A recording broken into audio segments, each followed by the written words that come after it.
सभेला सुरुवात करण्यापूर्वी अजितदादांना या ठिकाणी श्रद्धांजली वाहतो. आज वंशवरस जिल्हा परिषद गटाच्या प्रचारानिमित्त जुना वंशवरस गट कसा होता 70 सालाचा मला माहित नाही, परंतु वंशवरस जिल्हा परिषद गट होता.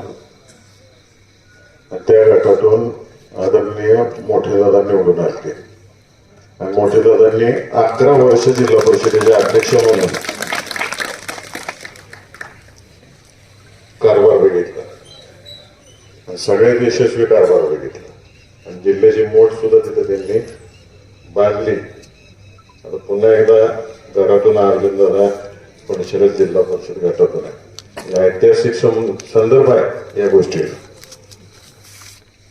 आणि इतिहासाला पुन्हा पुनरावृत्ती करण्याची संधी या ठिकाणी आलेली आहे. वंशवरस जिल्हा परिषद गटातील मतदारांना आपल्याला सगळ्यांना माहिती आहे की माळशिरस तालुक्याचं आणि जिल्हा परिषदेचं एक वेगळं नातं राहिले. आदरणीय दादांनी 70च्या दशकामध्ये ज्यावेळेस जिल्हा परिषदेत गेले, सकाळ मशीनचा विरोध होता त्यावेळेस, परंतु जिल्ह्यातील सगळ्याच मंडळींनी मागे लागले आणि दादांना जिल्हा परिषदेचा अध्यक्ष बनवलं. आणि दुर्दैवाने त्यावेळेस सगळ्यात मोठा दुष्काळ आपल्या जिल्ह्यामध्ये पडला. तर दादांनी त्यांच्या जिल्हा परिषद अध्यक्षाच्या काळात या जिल्ह्यामध्ये सगळ्यात जास्त विहिरी या दुष्काळात लोकांना, शेतकऱ्यांना दिल्या. सगळ्यात जास्त पाझर तलाव दादांच्या काळात रोजगार हमी योजनेतनं त्यावेळेस झाले. लोकांना हाताला काम दिलं आणि जवळजवळ 35,000 हेक्टर त्या काळामध्ये शेतीला पाणी मिळालं. त्यानंतर तेवढ्यावर न थांबता दादांनी शासकीय योजना नव्हती तेव्हा, टँकर जसं आले की दुष्काळ पडला की शासनावर टँकर पद्धतच नव्हती. दादांनी आपल्या दोन्ही कारखान्यांमार्फत अख्ख्या जिल्ह्याला टँकर दिले आणि लोकांना पिण्याची पाण्याची सोय करून दिली. आणि हे करत असताना राजकारण कधी केलं नाही दादा. सगळ्या पक्षाच्या लोकांना घेतलं आणि जिल्ह्याचा दुष्काळात जनतेचा प्रश्न कसा मिळेल या दृष्टिकोनातून. नंतर तुमच्या सगळ्यांच्या आशीर्वादाने दादा या राज्यात उपमंत्री झाले, राज्यमंत्री झाले, कॅबिनेट झाले, ते उपमुख्यमंत्री झाले. दादांकडे जे जे खाती येतील त्या खात्यांच्या माध्यमातून जे काय माळशिरस तालुक्याला आणता येईल ते आणण्याचं काम दादांनी केलं. सहकारी संस्था सक्षम करण्याचं काम केलं, माणसं उभे केली. त्यानंतर आदरणीय प्रतापसिंह मोदी पाटील साहेब जिल्हा परिषदेचे अध्यक्ष झाले. आता जुन्या सिनियर लोकांना आठवत असेल, पप्पांच्या काळात जेवढे ओढे होते त्याच्यावर कोको पद्धती बांधारे, कोल्हापूर पद्धती बांधारे ही पप्पांच्या काळात सगळ्यात जास्त. त्यामुळे ते सिंचन होऊन जे दुष्काळी भाग आहे त्या ठिकाणी पाणी मिळायला लागलं, जिथं कॅनल इरिगेशन होतं. पप्पांच्या काळामध्ये पहिला ठराव झाला, डॉक्टर बाबासाहेब आंबेडकर मराठवाडा विद्यापीठ झालं पाहिजे. तो आपल्या जिल्हा परिषदेने केला.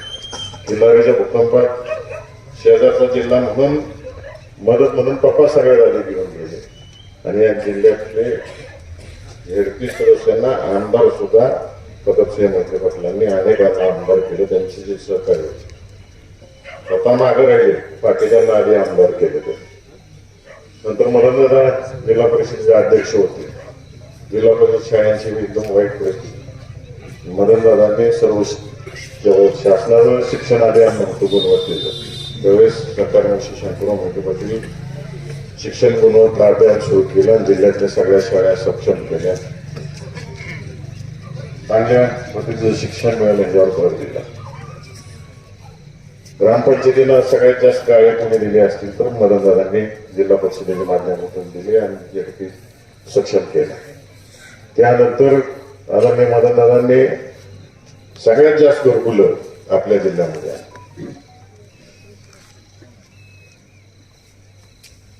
मला सुद्धा तुमच्या सगळ्यांच्या यानं तालुक्यात सभापती म्हणून काम करण्याची संधी मिळाली आणि जे आज नवीन इमारत उभी आहे त्याचं सगळं दादांच्या आशीर्वादामुळे ती इमारत उभी राहिली. त्यावेळेस मी आणि मच्छिंद्र आबा दोघं सभापती होतो.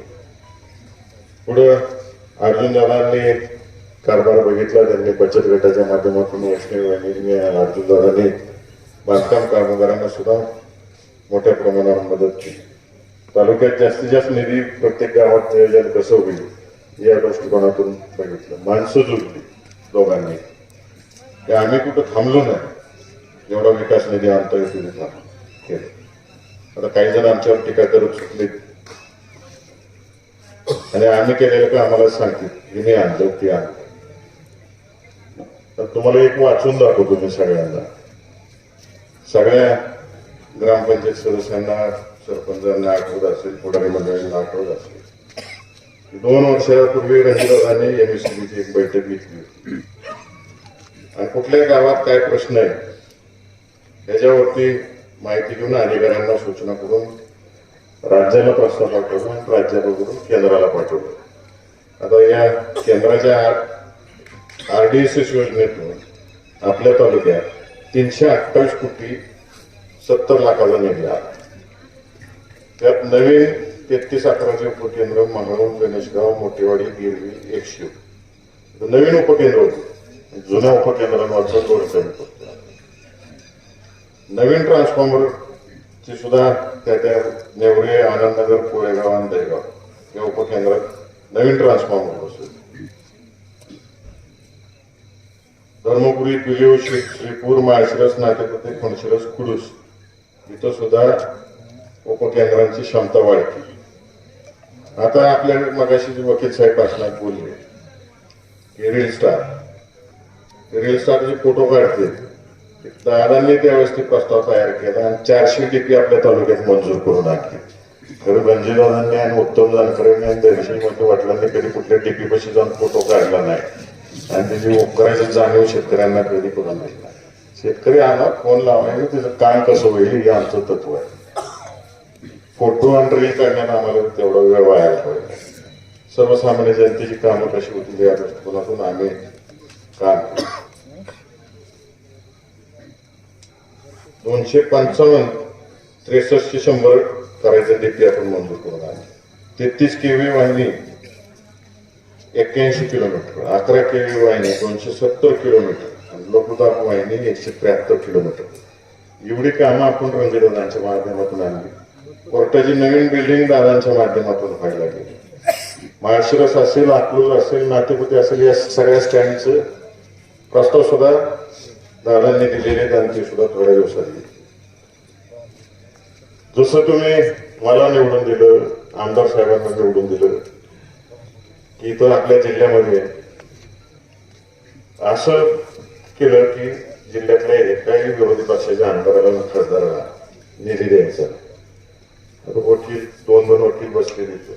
डॉक्टर बाबासाहेब आंबेडकरांनी घटना लिहिली.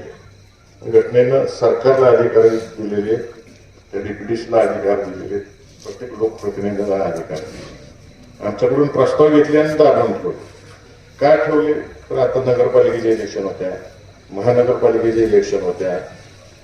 त्याच पद्धतीनं आता जिल्हा परिषद पंचायत समिती आम्हाला जर निधी दिला तर माणसं यांच्या मागे हिंडणार नव्हती ना.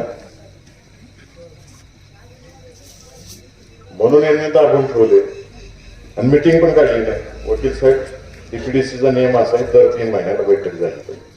मे महिन्यात बैठक झाली, त्याच्यावर आजपर्यंत बैठक झाली. आता इलेक्शन झाल्यावर होईल तेव्हा आम्ही बघणार आहे. 3 खासदार आहे आणि 6 आमदार आहे विरोधी पक्षातले. कसा निधी देत नाही ते बघतो मी आणि अधिकार दिलेत ना आम्हाला. घटनेनं अधिकार दिले, त्या अधिकाराचा पूर्ण वापर करून निधी कसा आणता येईल या दृष्टिकोनातून आम्ही काम करतो. जनतेच्या लक्षात येत नाही असं वाटतं. आणि भाषा कुठली, आपण सगळ्यांनी एक इतिहास बघितलेला आहे. या तालुक्यामध्ये सरकार मच्छी शंकरराव पाटील साहेब असतील, शामराव पाटील साहेब असतील, त्यानंतर मोठे दादा सुभाष अण्णा, अलीकडे आम्ही सगळे आणि जानकर साहेब एकामेकाच्या विरोधात केले आहे. तर खालच्या पातळीवर कोण गेले का आजपर्यंत? एक संस्कृती आपल्या तालुक्यात जपली आहे. इलेक्शन पुरतं राजकारण. इलेक्शन झाल्यावर मोठे दादा मंत्री असताना कोणी विरोधी पक्षातलं आपल्या तालुक्यात गेले तरी कामं केली दादा, कधी कोणासाठी आढळलं. आणि आम्ही तेच करतो, कुणी येऊन कामं करायचं, तेच धोरण ठरवलं. यांची भाषा बघा, एक हवालदार सुद्धा मी येऊन देणार नाही, एक अधिकारी सुद्धा येऊन देणार नाही. तोला मी मी मी प्रत्येक भाषा मी, आमच्या सगळ्यांची भाषा आहे. आम्ही मिळून करू, सगळे आपण करू, या पद्धतीने काम करतोय. ही हुकुमशाहीची भाषा आहे. आता आमच्यावर टीका करतोय सगळी जण जमली, सगळे कधी जमतात लोकशाहीत? तिथं हुकुमशाहीचा त्रास सुरू होतो त्यावेळेस सगळी एकत्र येतात आणि तुमचं वॉशआउट करते. त्यासाठी आम्ही एकत्र आलेलो आहे आणि तालुक्याने ठरवलेलं आहे आणि या तालुक्याच्या विकासासाठी एकत्र आलोय आम्ही. जानकर साहेबांनी आम्ही मत देत का मिटवली? आपसातल्या भांडणात तिसऱ्याचाच लाभ व्हायला लागला आणि त्याच्या एकट्याचाच व्हायला लागलेला. पहिला पत्ता भांगरुटीचाच होता.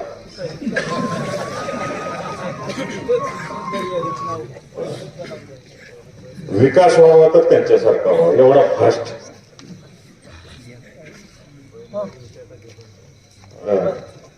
तुम्ही सांगा उत्तर भाषणात काय काय प्रगती झाली.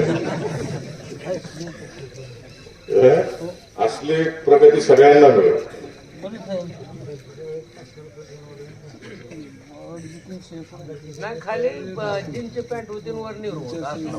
सरपंच सांगते 500 रुपये घेऊन आणतात तिथे आमदारकीच्या भाषणात उत्तर बोलतोय.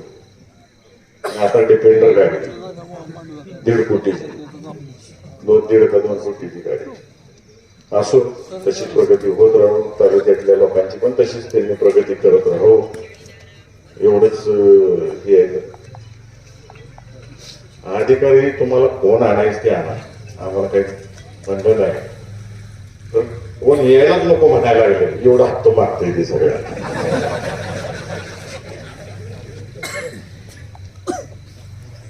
पूर्वी नाही तर चढावड असायची आपल्या तालुक्यात अधिकाऱ्यांची, मागे लागायचे आम्हाला तालुका. आता नको नको म्हणते अधिकारी सगळी. अशी परिस्थिती आहे. कोणावर नीट बोलणं नाही, गोड बोलून काम करून घेणं नाही, शिवायच देणं.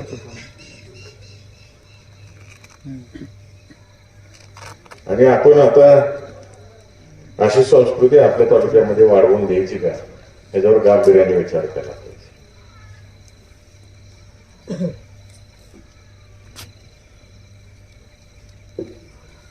अर्जुनदादांनी एक महत्वाचा ठराव पंचायत समितीचा सभापती सदस्य असताना केला. आपल्या तालुक्यातले सगळेच आपण वेगळं वेगळं जरी होतो तरी एकत्र येऊन आपल्या सोलापूर विद्यापीठाला राजमाता अहिल्यादेवींचं नाव द्यायचं. महाराष्ट्रातली पहिली आणि आपल्या जिल्ह्यातली पहिली पंचायत समिती आहे की आपण राजमातांचं नाव सोलापूर विद्यापीठाला द्यायचा ठराव केला. मग बाकीच्या पंचायत समितींनी त्यांनी केला. दूरदृष्टी ठेवतो आपण, सगळ्यांना घेऊन चालायचं काम करतो, तालुक्याचा विकास करतो. आपण सरकारी संस्था उभ्या केल्या एवढ्या मोठ्या प्रमाणावर. ते म्हणते 75 वर्षात काय केलं? काय नाही बाबा, आम्ही काहीच केलं नाही 75 वर्षात. एक संस्था काढली नाही, 4 पोरं कामाला लावली नाही, काय केलं नाही. शिक्षण संस्था काढली नाही, काय नाही. एकच काम केलं 75 वर्षात. तुला आमदार एका रात्रीत केलं.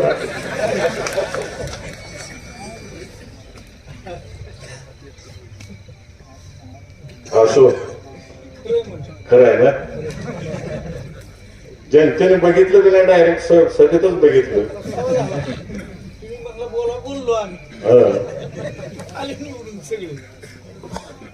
असो, झालं गेलं, भोगता येता बघा सगळा आपला त्याला. त्यात आम्ही जास्त भोगतोय, परंतु आम्ही खंबीर आहे. एक गोष्ट सांगतो तुम्हाला सगळ्यांना. हे बोलतोय आपल्या एकीवर बोलतोय, सगळ्यांच्या एकत्र येण्यावर बोलतोय. काय बांबोडीमध्ये मायासारखा एक सरपंच झालेला असतो, नवीनच ग्रामपंचायत. त्याला नेहरू शर्ट धोतर घालायची सवय असते. काय कधी शर्ट पॅन्ट घातलेलं नसतं. चावडीवर बसलेलं असते आणि तिथं सगळे सदस्य कार्यकर्ते बसलेले असते. आणि भांबुर्डीत नवीनच कॉलेज सुरू झालेलं आहे. त्या कॉलेजचे प्राचार्य येते सरपंचाकडे संध्याकाळी गॅदरिंग आहे, तुमच्या हस्ते उद्घाटन आहे. सरपंच म्हणते मला कशाला बोलवले, तहसीलदार व्हिडिओला बोलावं माणसाला. नाही नाही तुम्ही या लागते. म्हणजे त्यात एक बेरक कार्यकर्ता असतेच किंवा ते येतेच सरपंच. तुम्ही जावा. ते लगेच बाकी 5-6 सदस्य कार्यकर्ते म्हणते नाही येतेच जावा. प्राचार्य निघून जाते. सरपंच म्हणते काय बोलणार कॉलेजच्या पोरांसोबत. नाही जायला लागतं.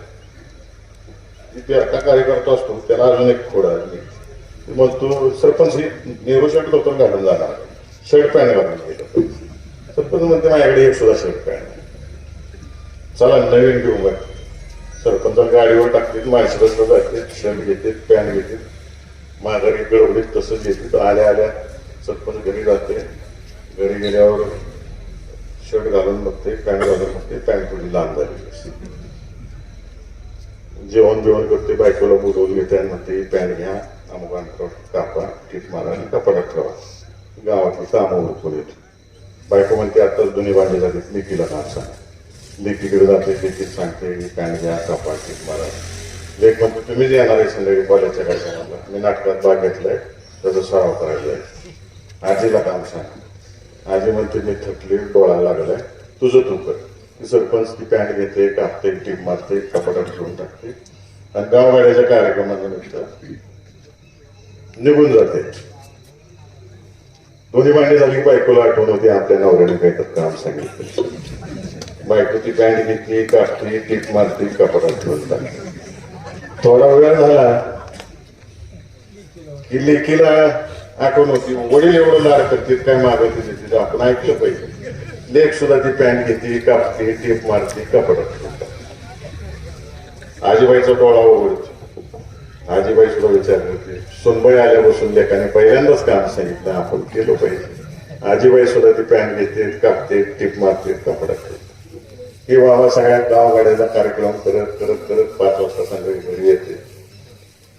जाते, हातपाय तोंड धुते, चहा पिते, कपाटाकडे जाते, शर्ट काढते, घालते, पॅन्ट काढते, घालते.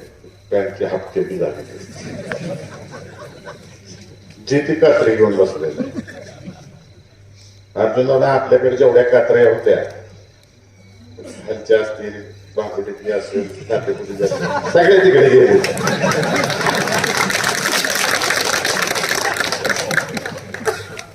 आणि आपली पॅन्ट फुल पॅन्ट आहे, सगळी एक आहे. आपण कडक एकदम. आपला विचार एक आहे म्हणून आपण एक आहे. त्यांना तर ते कात्र्यांचा अनुभव येईल. वकील साहेबांना आहे अनुभव. सल्लागार झाली सगळ्या कात्र्या तिथं जाऊन. ते कळणार पण नाही का अंगावरचे कपडे कधी काय मोकळा श्वास घेतलाय आता बऱ्याच लोकांनी या कात्र्यांमुळे. आनंदित झालेली आणि त्याचा निकालाच्या माध्यमातून दिसून येणार. मी एक गोष्ट एवढ्यासाठी तुम्हाला सांगितली की विचार एक लागतो. आपल्या तालुक्यात तो एक विचार आहे, आपण एक विचाराने पुढे चाललेला आहे. 2009 साली आपल्या जिल्ह्याने विचार सोडून दिला. असेच सगळेजण कात्र्या घेऊन बसले जिल्ह्यात. आजपर्यंत आपल्या जिल्ह्याचा पालकमंत्री झालेला नाही. सगळे उपरीच आहेत. दादा जोपर्यंत पालकमंत्री होते तोपर्यंत आपल्या जिल्ह्यात, पुणे जिल्ह्याच्या नंतर 2 नंबरचा निधी आपल्या जिल्ह्याला यायचा आणि जिल्ह्यातली कामं व्हायची. ही परिस्थिती होती. ही आपल्या जिल्ह्याचा दबदबा होता. आणि तुमच्या सगळ्यांच्या कृपेनं लोकसभा इलेक्शनला मला निवडून दिलं, विधानसभेला आमदार साहेबांना निवडून दिलं, नगरपालिका इलेक्शनला एकाही ठिकाणी यांचं निवडून आलं नाही. आपल्या लोकसभा मतदारसंघात सोलापूर जिल्ह्यात फार कॉटॉप मधून यांचे आले. का? इथली जनता स्वाभिमान आहे. महाराष्ट्राचा निकाल वेगळा आणि सोलापूर जिल्ह्याचा निकाल वेगळा, महाराष्ट्र लोकसभा मतदारसंघाचा विचार वेगळा. आणि तुम्ही सगळ्यांनी ठरवलेलं आहे, मला माहिती आहे की येणाऱ्या 7 तारखेला 9ला निकाल, 9च्या निकालाच्या वेळेस 9च्या 9 जिल्हा परिषद सदस्य आणि 18च्या 18 पंचायत समिती सदस्य आपल्याला सगळ्यांना निवडून आणायचे. आणि नुसतं निवडून आणायचं नाही तर काय करायचं, तालुक्यात सुपडा साफ करून टाकायचा, आपल्याला सगळं स्वच्छता करून घ्यायची. जे केलं ते स्वतःहून सांगायचं. तुमचा पूल सुद्धा मीच केलाय, मी बसवला त्यावेळेस वड्यावरचा 2 कोटीचं 2.5 कोटीचं काय करते काम होतं.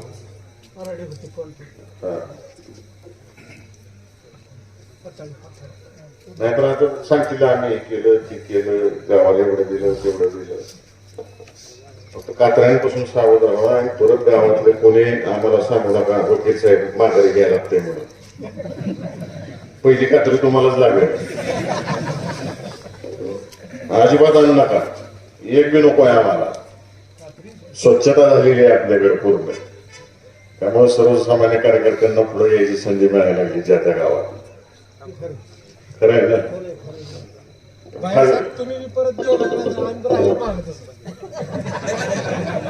एक सांगतो तुम्हाला,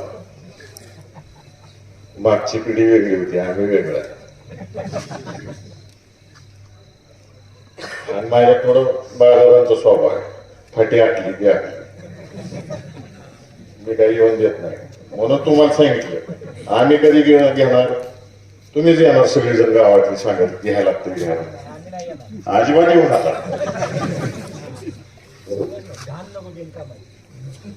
ओके बस. आता आपल्याला त्या पातळीवर घसरायचंच नाही, आपल्याला विकास करायचा आहे तालुक्याचा. आणि त्या दृष्टिकोनातून जे जे काही तुम्ही सगळेजण सूचना मांडचाल वेळोवेळी काही मागण्या करचाल त्या पूर्ण करण्याच्या दृष्टिकोनातून आदरणीय आमदार साहेबांनी आणि आता नवीन जोडी आमच्या मदतीला देत आहे तुम्ही सगळेजण, तर त्या दृष्टिकोनातून आम्ही प्रयत्न करत राहू. पुन्हा कधी भाषणाला इथं आला ते बोरड सर, रणजितदादांनी अर्जुनदादांनी प्लॅनिंग करून 96 गावांना पाणी पुरवठा योजना मंजूर केल्या. सगळ्या पाणी पुरवठा योजनांचं 80% काम पूर्ण झालं. मी लोकसभेत प्रश्न विचारला जेव्हा केंद्रावर तिथं मंत्र्यांना, तर त्यांनी मला सांगितलं आम्ही सगळा पैसा दिला, राज्य शासनाने 1 रुपया अजून घातलेला नाही, सगळ्या स्कीम अर्धवट स्थितीत आहेत. ती कॉन्ट्रॅक्टर लोकांसाठी नाही, त्यांना पैसे खाण्यासाठी स्कीम काढल्या होत्या. तर लोकांना दररोज जाहिरात लागते रेडिओवर, घर घर नळ, घर घर पाणी, काय डोंबलाचं एक थेंब पाणी आलेलं नाही. विचारत जात कधी येणार आहे पाणी, आपण विचारतच नाही, जातच विचारत नाही, नुसतं ऐकून घेऊ. बास बास बास, तुझं नंतर ऐकतो बाबा, तेव्हा अधिक वेळ घेत नाही. अर्जुन दादांना आपण जिल्हा परिषदेवर पाठवावं, प्रवीणला पण पंचायत समितीमध्ये पाठवावं अशी विनंती करतो. आणि आपल्याकडे सगळ्या गोष्टी उमेदवार निवडीपासून हे पंचायत समिती सभापती असो उपसभापती असो सगळ्यांची मतं जाणून घेतल्याशिवाय आपण निर्णय करत नाही, कोणावर लादत नाही. थोडी चौकशी वकील साहेब तुम्ही करून बघा. त्यांचे जे उमेदवार जे आहेत एकालाही विश्वासात घेतलं नाही, डायरेक्ट सांगितलं तू उमेदवार तू उमेदवार तू उमेदवार. फक्त मुलाखती घेताना विचारलं तू किती खरंच लागला. वकील साहेब आम्ही तुम्हाला कोणाला विचारलं की किती खरंच लागला. आम्हाला चांगली माणसं द्यायची, लोकांची सेवा करणारी माणसं द्यायची, ते ठरवून आम्ही मैदानात उतरलेलं आहे. आणि ह्या 7 तारखेला सुपडा साफ केल्याशिवाय शांत बसायचं नाही आम्ही ठरवले. त्यामुळे मी विनंती करतो की तिथल्या चिन्हासमोर आपण बटन दाबून चांगल्या मताने दोन्ही उमेदवारांना निवडून द्यावं. आणि तिकडच्या गाण्यातल्याही लोकांना कोण पाहुणे रावले असतील त्यांनाही सांगा तिथल्या उमेदवाराला आपण निवडून द्यावं अशी विनंती करतो आणि आपल्या सर्वांची रजा घेतो. जय हिंद जय महाराष्ट्र.